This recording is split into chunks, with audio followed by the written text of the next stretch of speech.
Another edition of Riding Home, Georgia, Kentucky, and what will be a nail-biting in terms of weather situation up there in Lexington, Kentucky. Dog Post will be there as usual for what will be the final SEC game of the season. Matt, did you think, now looking back on it, that this season would go the way that it has? I mean, Georgia's had one real challenge, and that was at Missouri. That was a tricky game, but other than that, they've kind of held their own and then some.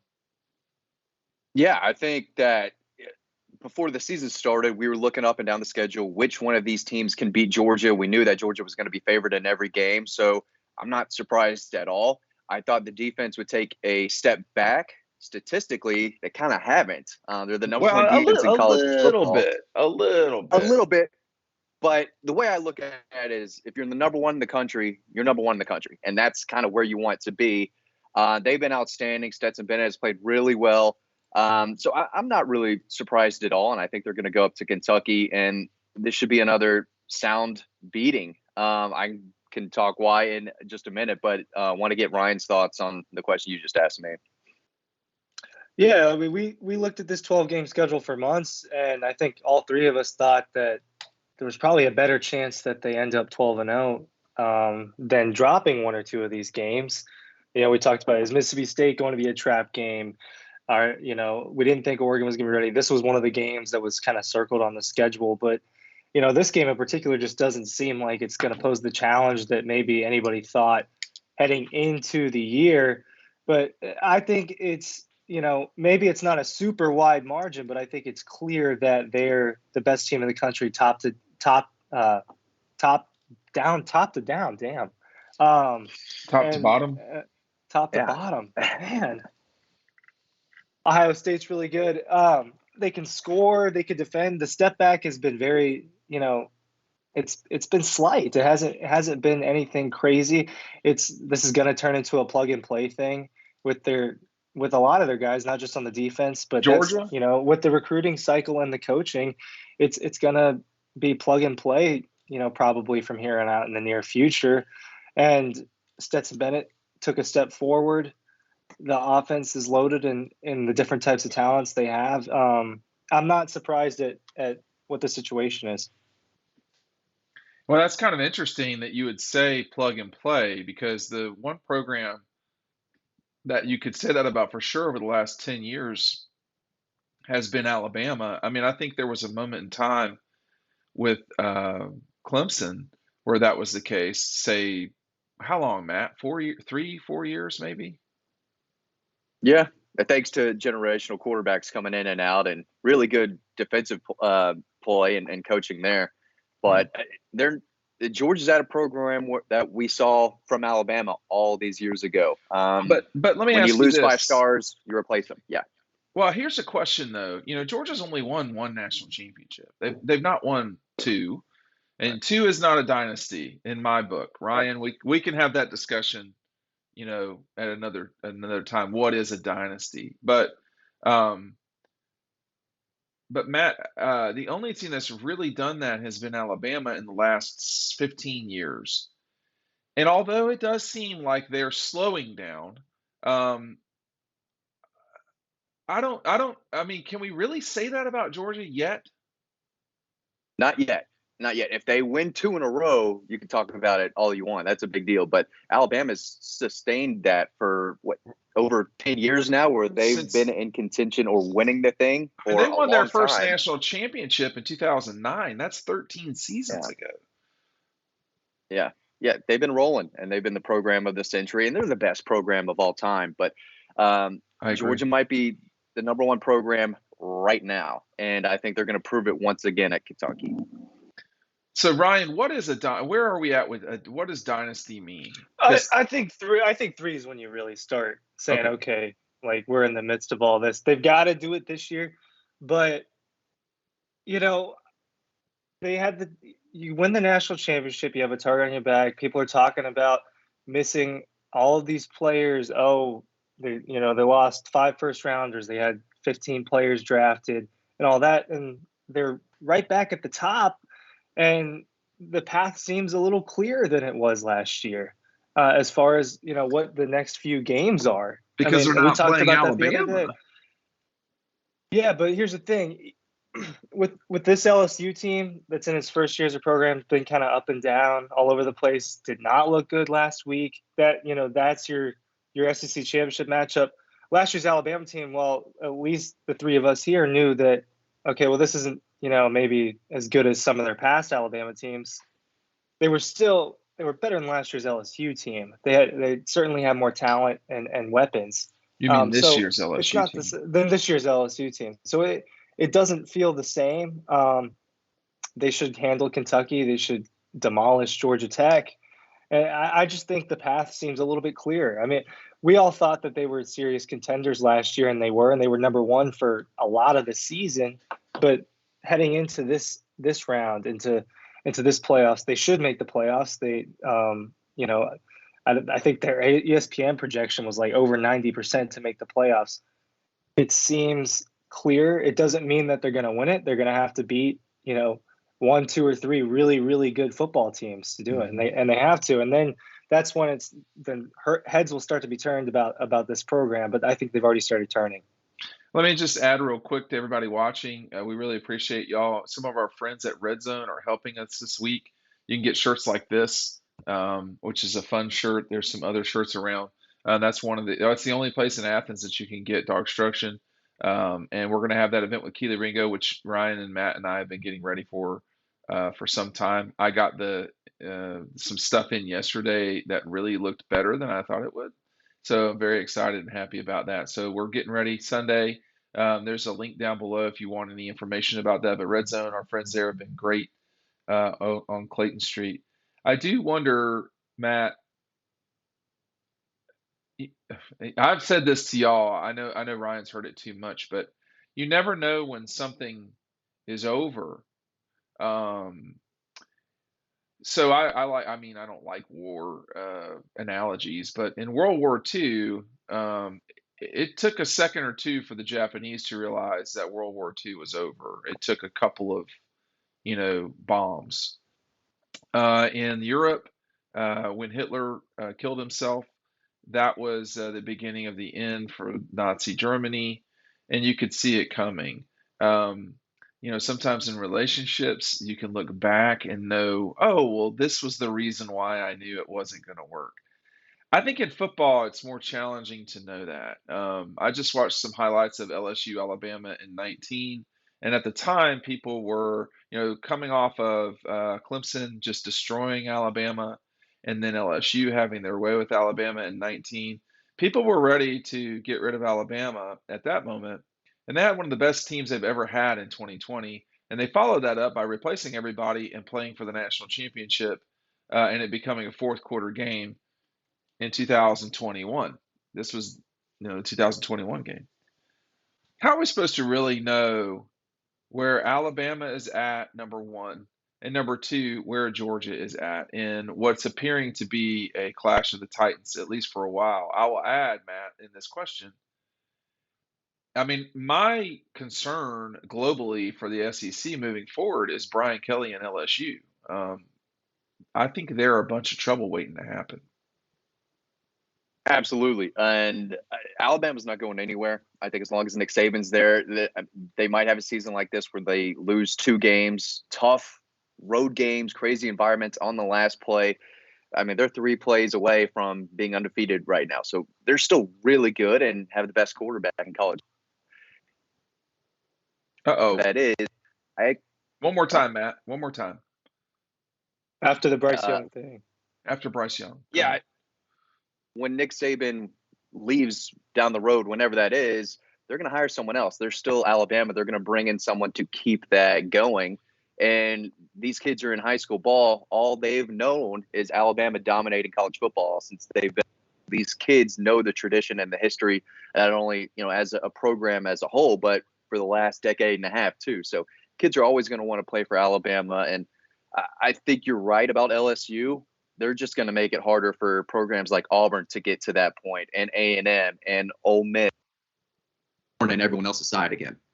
So I heard you there at the end. I do want to say your earbuds are kind of popping in and out, but the notion that Alabama will continue to be great without Nick Saban, I'm not ready to go there necessarily yet.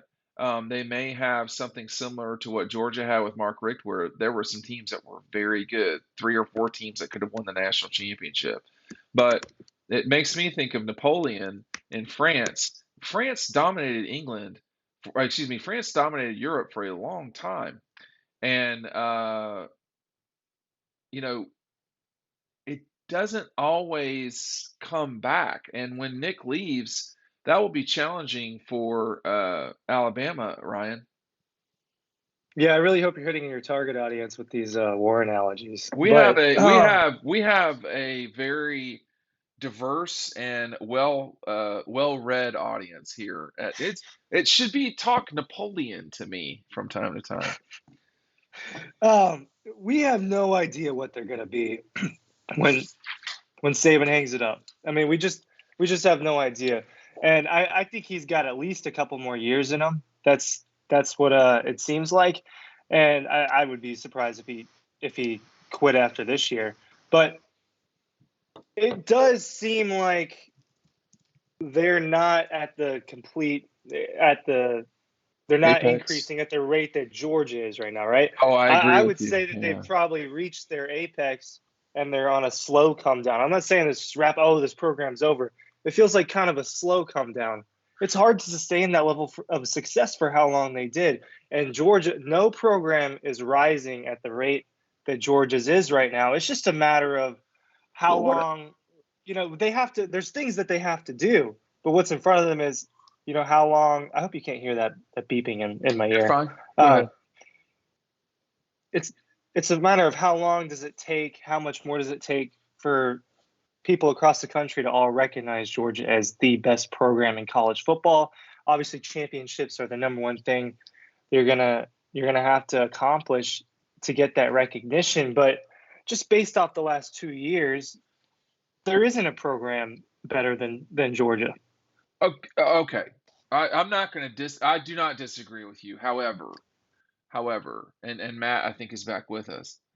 Why is Ohio State not a better program than Georgia? Because they don't have the national championship. What if they win the national championship, Matt, in January? I mean, how does that not put Ohio State?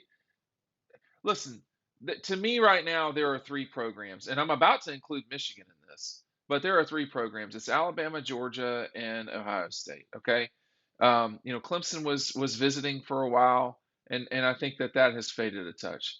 Oklahoma, they can't ever get it together, and I don't know that they got the right head coach.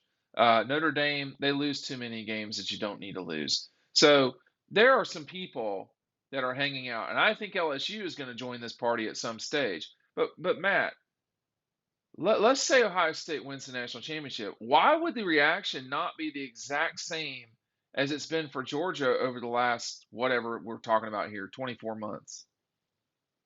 Well, I think it will be. They won one at 2015 and then 14, won yeah. this year 14. I mean, they're always in the conversation as a top 3 program. And every year at the beginning of the season, Ohio State's always a team that people have circled as it would win the national. And they've got a machine rolling where they're really, really good every year. Maybe 1 or 2 years they lose to a Purdue or Indiana or something like that. But for the most part, they're full of 5 stars. They've got a well-coached staff, and they're winning. They have that winning DNA that you look for that Alabama has and what feels like Georgia has right now. Ohio State's got it, and they're always that team up north that kind of humiliates those their opponents on a weekly basis.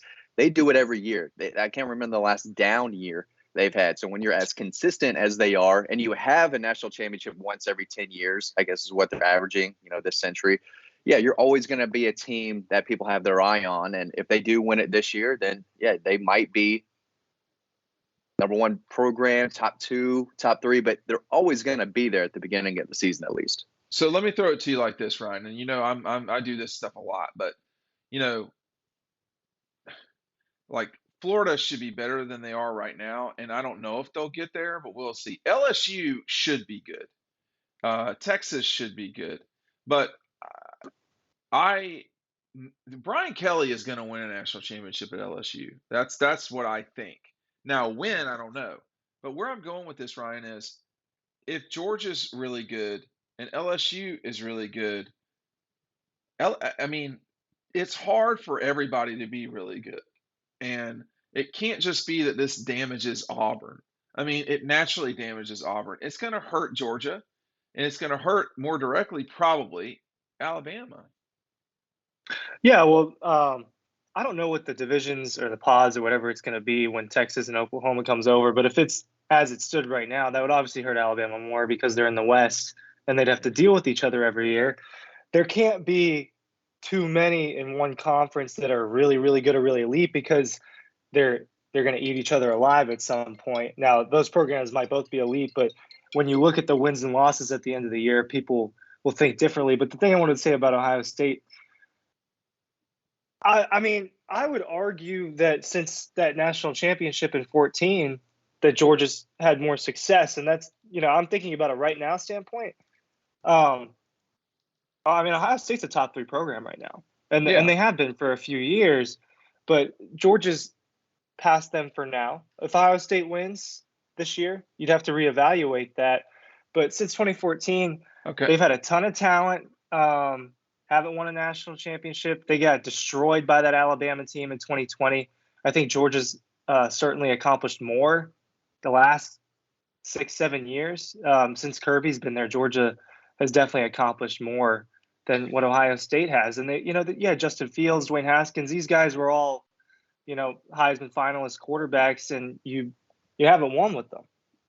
Okay, just real quick, I don't know. I'm not sure if I'm ready to agree with that completely because, so Ohio State in 15 lost in the Fiesta Bowl. Excuse me, won the Fiesta Bowl. 16 lost the Fiesta. 17 won the Cotton. 18 won the Rose. 19 lost to Clemson in the Fiesta, if I'm not mistaken. 20 beat Clemson in the Sugar. And then lost to Alabama. And last year they won the Rose. Ryan Day has been their coach for 3 full seasons, including this one, and he's lost 4 games. So they are missing the one thing that you have to have, and I think the one thing that they will get. I mean, I think I can't. Y'all can jump in now. It's hard for me to see a future in the next decade that Ohio State and LSU don't win the national championship. I mean, and I didn't actually finish this one thing, Matt, which is that although I understand the love for Ohio State, and I respect what they've done up there for years, but they should not be as good as LSU and Georgia. And the reason why is because there's not as many players up there, but they are going to be dangerous. Matt is muted Do a good again. job. There we go. Go ahead. They have to go down to Georgia and get kids. They have to go down to Florida and get kids. Y'all mentioned earlier about what, LSU being great. What does that do to everyone else? Well, Florida does not want LSU to be great at all. That's another team that they recruit against and play against. So the last thing Florida needs as a program trying to get back to where they were is for LSU to beat them to that point, which it looks like that would happen. But well, now he's frozen, but let me just say this too, while Matt is free unthawing over there. I think the problem at Florida, generally speaking, Ryan, is that they are not at all where they need to be, generally speaking. I mean, there's all sorts of issues with the Gators. I'm going to throw back to Matt. Florida, Matt, well, one problem here, y'all, is that we don't know what the future will be. We know Georgia and Florida will play one another. We know Auburn and Alabama will play one another. What we don't know is who else will play. Like, I'm skeptical Georgia and Tennessee are going to continue to play. But, Matt, go ahead. You were on a roll there. I was going to say, what happens? Is Michigan a team that can overtake Ohio State? Or is this going to, But yeah, I don't think they're certainly trying to. I don't think they will. Do you, Ryan? I want to take y'all's over the next 5 years. Who will have a better 5 years, Michigan or Ohio State? Ryan, Ohio State. Matt, Ohio State. Is that recency bias? I mean, are we, Little bit. I think they've just got things clicking a little bit more, and I think Michigan needs to go out and get a quarterback to go with that running game that they have established and the strong defense they've been playing the last 2 years. But again, it's just been 2 years really. And they need to beat Ohio State more than once for me to say that they can do it consistently. Yeah. Well, it's always a curious conversation. I love the 40,000 foot view conversations because there are certain schools that are power schools. I mean, Georgia, LSU, Texas to some degree. I mean, I think the ones right now who are not where they should be are Florida, Texas, um, Oklahoma for sure. But there's not a lot of blue ribbon, blue blood, 5-star, 6-star programs. There's only so many of them. Ohio State has always been there. Georgia What about only in Penn the State, real quick? They used to be a big time program and relevant each and every year, it feels like, but in the 80s, no one yeah. cares. No one cares about Penn I State mean, anymore. Are they a team I'll that could get back there? well, I'll Penn State hate for a second here if you'd like. You want me to do that, and I get it. Um, Well, I think it's easy because they're a team that should be better than where they are, in my opinion. But they also have to battle against Michigan and Ohio State every year, which is not easy. But Penn State should be better than what they've been for a decade plus now.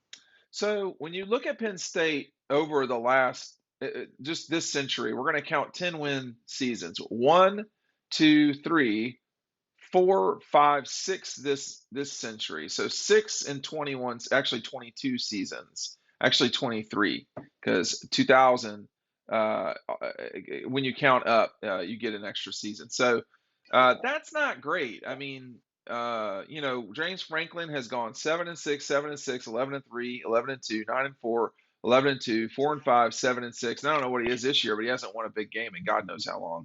They lost the Outback Bowl last year. He's in dire need of a good, close to a season. I think Penn State is. I mean, to me, Matt, they're kind of forgotten about. I mean, they don't. Georgia could Are they fall in that. mid? They're mid, Ryan, right? Penn Well, State is I think mid. their whole history is a little overrated. If you go back and look through it, I mean, They were a power back in the day, though, the late 80s, and they were They pumping out those linebackers and they running backs. were. I mean, in the 80s, which is different because you're talking about you only playing 11 regular season that's games. 40 years ago, man.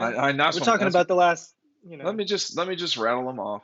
Uh, you know, 1, 2, 3, 4, 5, 5, 6 10-win seasons from 1980 to 1991. Then they joined the Big Ten, and it was a little tricky for them. But before that, they were good, no doubt. I mean, in the 60s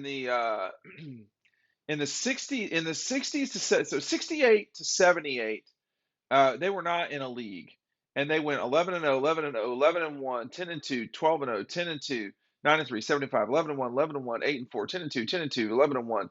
I mean, they were rolling in the 70s, which is 50 years ago. I don't really, Matt, to answer the question, um, you know, I don't know who their comparison is in the SEC. I think it's better than Auburn, but it's Tennessee's had a tough run. Tennessee and Penn State are probably not so Yeah. far from one another, but I Yeah. got to say that Penn State's had a better century than Tennessee has. A lot of people have, and Tennessee should be better than they are.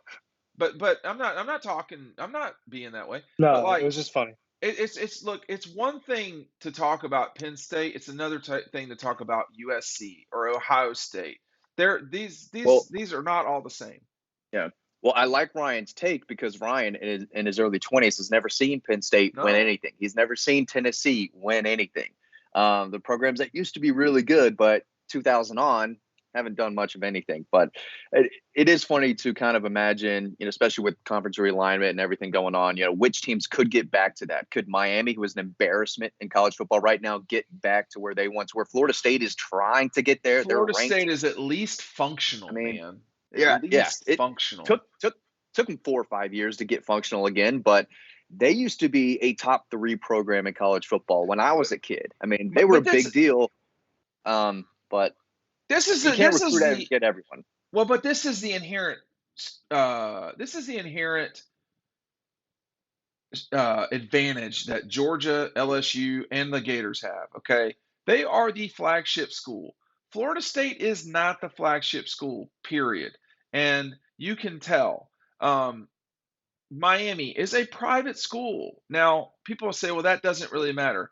That's mattering more and more because there's not a lot of great private schools that are doing really well in football. SC, Just Michigan right now, right? Michigan's not a private Yeah. school. Well, look, SC's Oh, the I thought school. that would. I guess. SC's the school that has been left out of this conversation a lot. But I would, mention them in the same breath as LSU, that you are like that they're Right. going to win, that this is going to get in the right direction. I feel the same way about USC.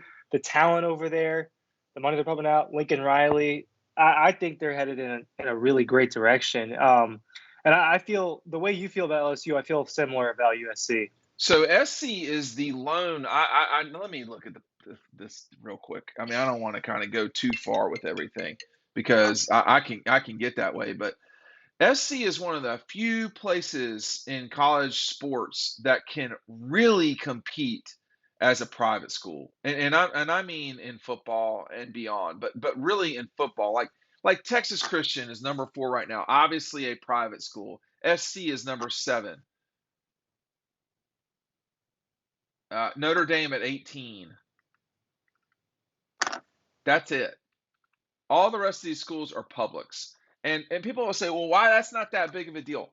It is a big deal. And the reason why it's a big deal in football specifically is the projects are multi-million dollar projects, whereas the basketball projects are about $100 million or fewer. So that's why you do want the backing of a large institution, and a lot of private schools are not large. I know that well. So, but I think and we none of us have talked about Texas A&M. We've not talked much about Texas.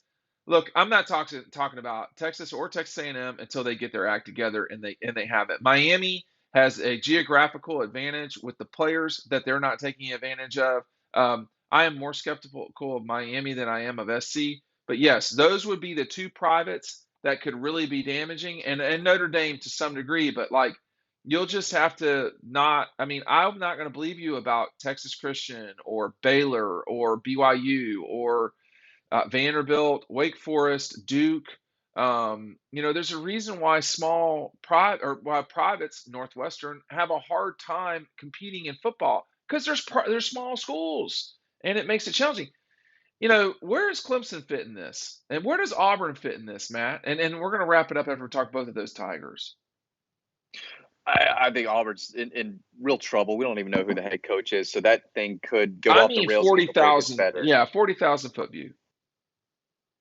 It's going to be tough. I think Clemson has an easier path to sustain the level of success that they're having just because of who they play, where they play, and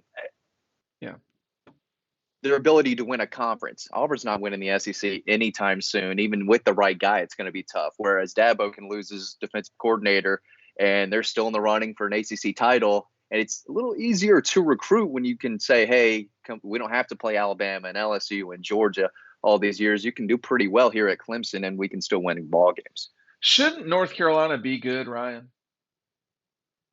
Yeah, they should be good, but it's the same argument about Georgia basketball being good. You know what I mean? North Carolina is good. Total failure for Georgia basketball over the last 25 years. I think Auburn's in trouble. I mean, you're in a track meet foot race and you just see people pulling away. LSU starting to pull away. Didn't Georgia. we do this about Tennessee? Doesn't it just take a coach and you can kind of piece it back together? Is Tennessee a better brand than Auburn? I don't necessarily think that's the case. Maybe a little bit. I just, when you look at everything, and I don't know how we got into this particular conversation. It's a good one, but I think LSU is kind of on deck, and same thing with SC. I mean, they both are kind of there. Oklahoma has taken a step back. I mean, I would argue Clemson's taken a step back, but they've only lost a game. I mean, they just don't look good. It's the eye test, man. Yeah, it's the eye test for a lot of these all. things. They don't look the way that they did. No, they're not. They don't have the better. They don't have the players they did. I mean, that matters. And they don't have the same staff that they did. That did a really good job. Is Dabo going to be able to change with the changes? I don't think Clemson will just. I don't think Clemson will disappear, but I don't know that they'll.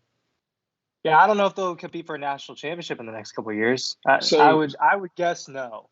So Ryan's age bias here for Penn State also should reflect his Clemson his understanding of Clemson. So he's completely missed the 20 years of walking through the desert that they had from 1990 to 2012 or whatever, to 2014 almost.